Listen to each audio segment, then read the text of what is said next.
শ্রী শ্রী মাতৃ মন্দির পশ্চিমবঙ্গের বাঁকুড়া জেলাতে অবস্থিত শ্রী শ্রী মায়ের পুণ্য জন্মভূমি। মা ছাড়া সবার জীবন বড়ই অন্ধকার, তাই এবছর মায়ের পুণ্য জন্মভূমি দর্শনের জন্য বেরিয়ে পড়েছিলাম জয়রামবাটি। জয়রামবাটি বেড়াতে গিয়ে আমার প্রিয় পর্যটক ও দর্শক বন্ধু আপনারা কোথায় স্টে করবেন? জয়রামবাটিতে থাকার সেরা ঠিকানা হোটেল মহাবীর। হোটেল মহাবীরের অবস্থান কোথায়, এই হোটেল থেকে মায়ের মন্দির কতটা দূরে অবস্থিত, সমস্ত কিছু তথ্য তুলে ধরব। নমস্কার। জীবনে প্রথমবার জয়রামবাটি ভ্রমণে গিয়ে এখানে থাকার অভিজ্ঞতা আমার দারুণ হয়েছিল। হোটেল মহাবীরে কি কি ফেসিলিটিস আছে, করিডোর থেকে শুরু করে এসি ও নন এসি রুমগুলোতে কি কি সুযোগ সুবিধা আছে এবং রুম থেকে বেরোলেই পার্সোনাল ব্যালকনি থেকে ভিউ কীরকম তা আজ জানতে পারবেন।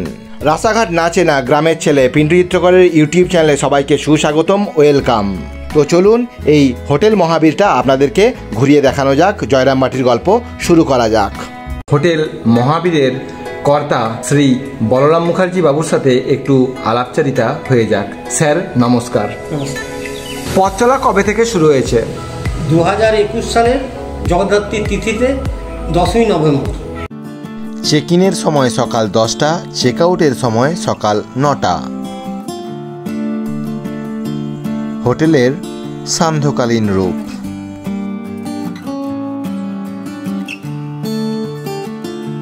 হোটেল থেকে 2 মিনিট ওয়াকিং ডিস্টেন্স মায়ের মন্দির।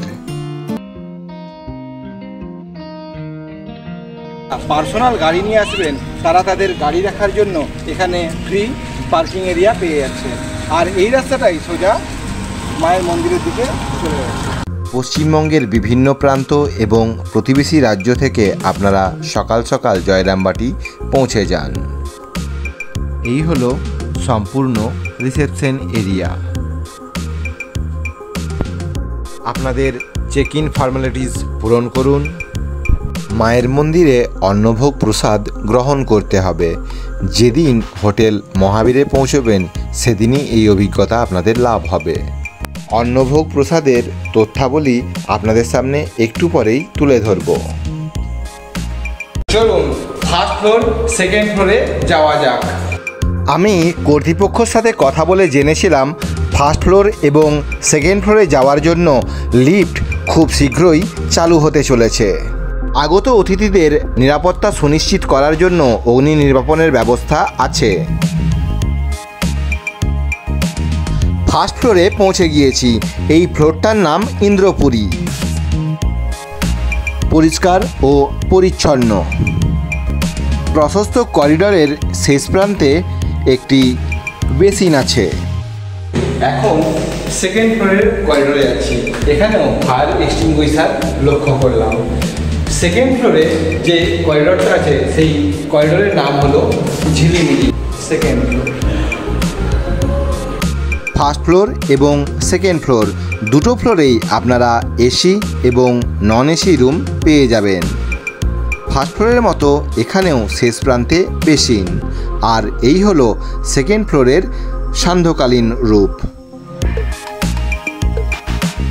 সেকেন্ড ফ্লোরে অবস্থিত নন এসি ডবল বেডরুমের রুম ট্যুর করা যাক। জয়রামবাটি বেশ সকাল সকাল পৌঁছে গিয়েছিলাম। সুন্দর পরিষ্কার পরিচ্ছন্ন রুম। এখানে আসার পরে আপনারা ফ্রেশ হয়ে নিন।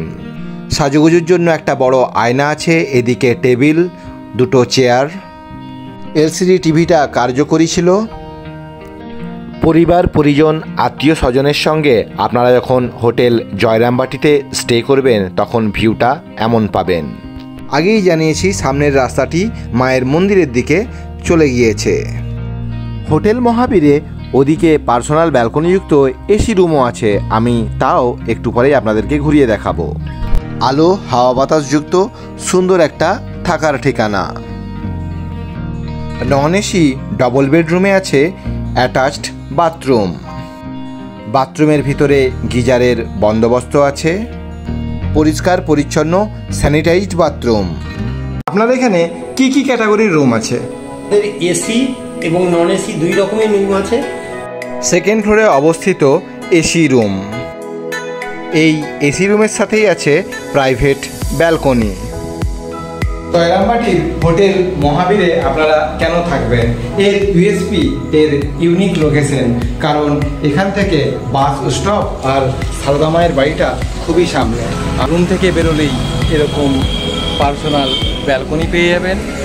ব্যালকনি থেকে সামনে দিকে সুন্দর পুকুরের ভিউ পাবেন। আর এই যে রাস্তাটা দেখছেন, এই রাস্তা ধরে মাত্র 3 মিনিট হাঁটা পথেই আপনারা সারদা মায়ের জন্মস্থানে খুব সহজেই পৌঁছে যেতে পারবেন। সকাল, দুপুর, সন্ধ্যা বিভিন্ন বেলায় বিভিন্ন সময়ে মায়ের মন্দিরের পরিবেশ কেমন ছিল তা আপনাদের সামনে তুলে ধরার চেষ্টা করব। যে হোটেল মহাবীর আছে, মহাবীর থেকে হেঁটে হেঁটে চলে আসুন এখানে মন্দিরের সামনে, খুব সামনেই মন্দির। আমি লোকেশন ডেসক্রিপশন বক্স এবং ফার্স্ট কমেন্টে দিয়ে দিলাম। ভালো করে বুঝিয়ে দিই, ওদিকে হলো হোটেল মহাবীর। আপনারা 1 মিনিট হেঁটে এলেই এই যে মোড়, আমি এখন এখানে দাঁড়িয়েছি, এখানে পৌঁছে যাবেন। এই মোড়ে পৌঁছানোর পরেই আপনারা মায়ের মন্দিরে যাওয়ার মুখ্য প্রবেশদ্বার দেখতে পাবেন। গুরুত্বপূর্ণ তথ্য: মন্দির দর্শনের সময় সকাল 6:30 থেকে সকাল 11:30 এবং বিকেলবেলায় বিকেল 4টে থেকে সন্ধ্যা 8:30। দুপুরবেলায় অন্নভোগ প্রসাদ খাওয়ার নিয়ম এবং কিভাবে প্রসাদ পাবেন তার সম্বন্ধে তথ্য পরে দিচ্ছি। পাখির কলরবে মুখরিত সবুজ শান্ত নিরিবিলি পরিবেশ। এই কুটিরে সারদা মায়ের মাতৃকুলের কুলদেবতা আজও পূজিত হন। 1853 খ্রিস্টাব্দের 22শে ডিসেম্বর শ্রী রামচন্দ্র মুখোপাধ্যায় ও শ্যামাসুন্দরী দেবীর কোল আলো করে জন্মগ্রহণ করেছিলেন সারদামণি মুখোপাধ্যায়। এটা সারদা দেবী টেম্পল, যেটা 1923 সালের 19শে এপ্রিল নির্মিত হয়। আর ওদিকে আছে শ্রী শ্রী মায়ের বাসগৃহ। আমার ডান হাতে যে সারদা দেবী টেম্পল দেখছেন, ওখানে 1954 খ্রিস্টাব্দে শ্রী শ্রী মায়ের শ্বেতপাথরের স্ট্যাচু বসানো হয়। বাগান পেরিয়ে আসার পরে এখানে স্বামী বিবেকানন্দের স্ট্যাচু দেখতে পেলাম। এই মুহূর্তে স্বামী বিবেকানন্দের স্ট্যাচুর পিছনে দাঁড়িয়ে আছি। এই হলো সম্পূর্ণ ভিউ। স্ট্যাচুর পিছন দিকেই এখানে আছে মাতৃমন্দিরের অফিস। পশ্চিমবঙ্গের যে প্রান্ত থেকেই আপনারা আসুন না কেন, এখানে এসে 9:30 থেকে 10টার মধ্যে দুপুরবেলায় প্রসাদের কুপন সংগ্রহ করে নিন। মাতৃমন্দিরের সান্ধ্যকালীন রূপ। এই মন্দিরের গর্ভগৃহে যেখানে মায়ের মূর্তি প্রতিষ্ঠিত হয়েছে, ঠিক সেই স্থানেই শ্রী শ্রী মায়ের আবির্ভাব ঘটেছিল।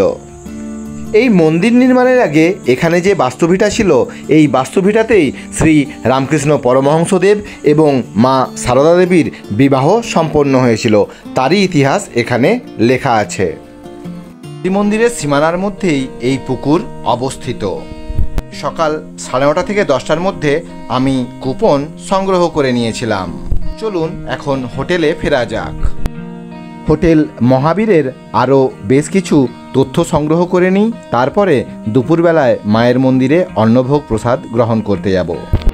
আপনাদের এখানে যদি কোনো মিটিং বা কোনো অনুষ্ঠান করা হয়, তার জন্য কি ফেসিলিটিস আছে? তার জন্য আমাদের কনফারেন্স রুম আছে। হোটেলের প্রত্যেক দেওয়ালের গায়ে সিসিটিভির সংযোগ আছে, অর্থাৎ নিরাপত্তা সুনিশ্চিত। গ্রাউন্ড ফ্লোরে অবস্থিত রিসেপশন হল।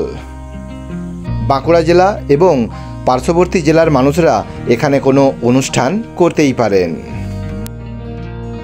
জলের ব্যবস্থা হলো গ্রাউন্ড ফ্লোরে আছে। জলের ব্যবস্থা আছে, সবই আছে। আচ্ছা আচ্ছা, আপনারা যখন স্টে করবেন তখন কোনো অসুবিধা হবে না, এখানে জেনারেটরও আছে। গ্রাউন্ড ফ্লোরে টয়লেট।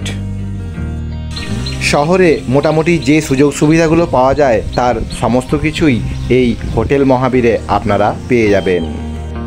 আজ থেকে প্রায় 150 বছর আগে এটা ছিল অখ্যাত এক গ্রাম, আর এখন পর্যটকরা এই বিখ্যাত জয়রামবাটিতে দূর দূরান্ত থেকে থাকার জন্য, বেড়ানোর জন্য চলে আসেন। আপনারা যদি পার্সোনাল গাড়ি নিয়ে আসেন, আপনাদের ড্রাইভারদের থাকার জন্য রুম এখানে অ্যাভেলেবেল। এটা গ্রাউন্ড ফ্লোরে অবস্থিত। ওদিকে পার্কিং স্পেস।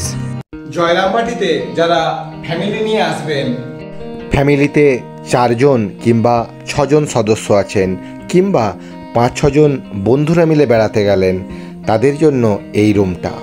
4 বেডের এই রুমে 2টো বাথরুম আছে। এটা প্রথম বাথরুম, যেখানে গিজার আছে। রুমের মধ্যেই এলইডি টিভি আছে। ডবল বেড 2টো খাটে 4 থেকে 6 জন স্বাচ্ছন্দ্যে থাকতে পারেন। সুন্দর ব্যবস্থাযুক্ত 4 বেডের রুম। এদিকে আরেকটা দরজা।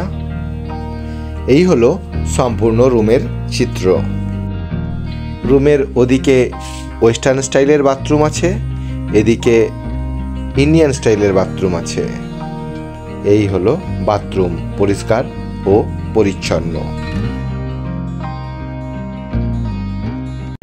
11:30 মায়ের মন্দিরে অন্নগ্রহণের সময়। তো চলুন 11:30 মধ্যে মন্দিরে যাওয়া যাক। এই যে এই রাস্তা দিয়ে আমরা মন্দিরের দিকে এগিয়ে যাব। কড়া নিয়মবিধি, আপনারা 11:30টার মধ্যেই মন্দিরে পৌঁছে যাবেন। মাতৃমন্দির কমপ্লেক্সের ভিতরে সারদা দেবী টেম্পলকে পার করে আমরা আস্তে আস্তে এগিয়ে গেলাম। এই হলো কুপন। সুবিশাল হল ঘরে অন্নপ্রসাদ গ্রহণের ব্যবস্থা প্রত্যেক দিন হয়। জয়রামবাটিতে আমার দর্শক বন্ধু কেউ গিয়ে থাকলে আপনাদের অভিজ্ঞতা মন্তব্য করে জানাতে ভুলবেন না। চলুন এরপরে শ্রী শ্রী মায়ের বসতভিটা আপনাদেরকে ভালোভাবে ঘুরিয়ে দেখাই। সামনের যে কুটিরটি দেখছেন, এখানে রন্ধন হতো, অর্থাৎ কিচেন। আর এদিকের এই কুটিরে প্রথমবার জগদ্ধাত্রী পুজোর আয়োজন করা হয়েছিল। সুরবালা দেবী অর্থাৎ পাগলি মামি অবস্থান করতেন।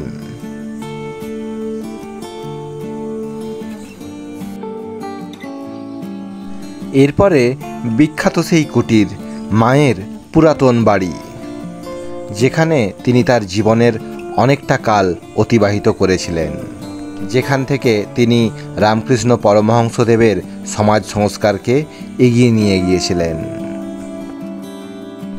আপনাদেরকে সমস্ত জায়গাটাই ঘুরিয়ে দেখানোর চেষ্টা করলাম।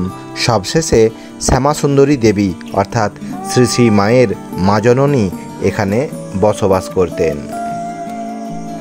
সকালবেলায় একরকম রূপ, আবার সন্ধ্যাবেলায় আরেক রকম রূপ।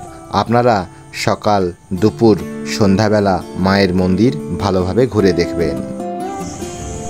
বছরের প্রত্যেক দিন সন্ধ্যাবেলায় এখানে প্রার্থনা ও আরতি হয়, ভক্ত সমাগম ঘটে। আপনার হারাধন রায়বাবুর থেকে আমি চা নিচ্ছি এখন। আপনাদের কোনো আবেদন থাকবে, ওনাকে বললে উনি আপনাদের সেই আবেদন পূর্ণ করে দেওয়ার চেষ্টা করবেন। দুপুরবেলায় অন্নভোগ প্রসাদ খেয়েছিলাম।